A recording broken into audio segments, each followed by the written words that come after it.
This is test ID 1E, component ID 80.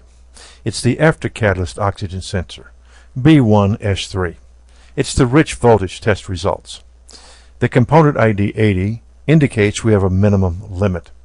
Now the PCM monitors the after catalyst oxygen sensor voltage during rich operating periods and stores the highest or richest value.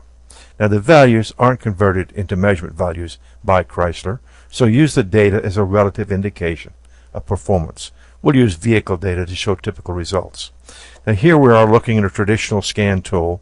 We see a measured value of 3, a minimum value of 17, and we have failed. Just remember to go through and look at all of these different screens so that you get them all, and when you find your failures, we need to verify any failures you found. And we're going to see how to test these failures. To do that, we're going to use scope patterns to help us direct us to a problem area. Now, we can't always guarantee you we can identify the exact cause, but we can sure show you what to work on next. As we look at this pattern moving about, the red trace is the one of interest. That's our after catalyst O2 signal. It has some activity right now, but we're going to try to find a way to get more activity. To do that, we're going to do a snap accelerate test. Here's results of that snap accelerate test. Fuel control went rich first. This is a necessity to make this test work.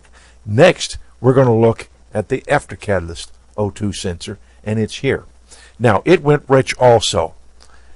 We've got to look at the voltage scale to see on the right exactly where we are. We're at 1 volt.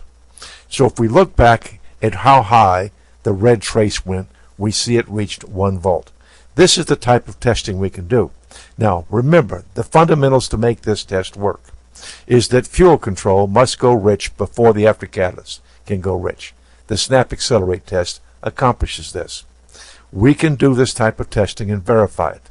Now, the PCM can do this type of test, but it changes it only briefly and does the same thing.